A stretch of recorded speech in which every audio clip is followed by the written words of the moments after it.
Η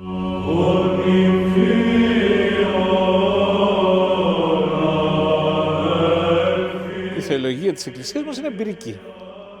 Οι πατέρες της Εκκλησίας μας βιώνουν τη ζωή της, την πίστη της, και αυτή την πίστη της την κάνουν θεολογία. Είτε οι ίδιοι εκφραζόμενοι με φωτισμό του Αγίου Πνεύματος, είτε η Εκκλησία παίρνοντας τη θεολογία τους την κάνει πίστη. Τι είναι το σύμβολο της πίστεως? Το σύμβολο της πίστεως τι είναι? Η εμπειρία της Εκκλησίας μας. Συνοπτική παρουσίαση της εμπειρίας της Εκκλησίας των πατέρων μας. Δεν είναι καμιά θεωρητική ενασχόληση. Οι λέξεις, ναι, είναι παρμένες από τη σοφία, από τη φιλοσοφία, από τον κόσμο, από το αυτό. Έτσι είναι οι λέξεις. Αλλά η αλήθεια και τα πράγματα που βιώνουν είναι αυτό που πραγματικά έτσι εκφράζεται με τις λέξεις. Άρα λοιπόν η βίωση είναι. Γι' αυτό ο Άγιος Γρηγόρης Παλαμάς κάνει μια σαφή διάκριση. Ποιο προτερεύει πρώτον, ποιο είναι το πρώτο και ποιο είναι το δεύτερο? Πρώτα απ' όλα είναι η αλήθεια, τα πράγματα. Η λέξη είναι το δευτερεύον. Γι' αυτό λέει στους κακοδόξους, όταν κανείς διαφωνεί στις λέξεις, δεν σημαίνει ότι δεν είναι και κακόδοξος. Υπήρξαν τέτοιες διαφωνίες πολλές. Αν έχει κοινή εμπειρία.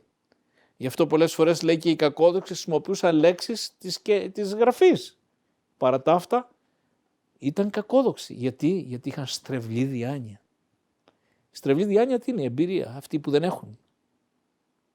Γι' αυτό λοιπόν ο Άγιος Γρηγόρης Παλαμάς μιλάει για την εμπειρία αυτή, την οποία βιώνει κανείς και με φωτισμό του Αγίου του Πνεύματος την εκφράζει όταν υπάρχει ζήτηση στη ζωή της Εκκλησίας μας, όταν χρειάζεται πραγματικά να την εκφράσει, γιατί πολλές φορές σιωπά, γιατί και η σιωπή είναι θεολογία, πολλές φορές και η σιωπή είναι θεολογία, αλλά με τον τρόπο ζωής σου μόνο, και εκφράζεται. Εμείς οι θεολόγοι τώρα, που είμαστε περισσότερο στοχαστές, και αυτό είναι φωτισμός του Αγίου Πνεύματος, δεν είναι εύκολο, θα πρέπει να μεταφέρουμε σωστά την εμπειρία των πατέρων της Εκκλησίας μας, αυτή την εμπειρία, να την ερμηνεύσουμε σωστά. Και αυτό είναι μια διαδικασία πραγματικά που χρειάζεται Άγιο Πνεύμα. Αλλά εμείς λέμε πολλές φορές ότι δεν έχουμε την εμπειρία, μεταφέρουμε την εμπειρία των πατέρων μας. Εκεί παίζεται και το πρόβλημα. Το πόσο πραγματικά σωστά μεταφέρεις αυτή την εμπειρία όταν δεν την έχεις.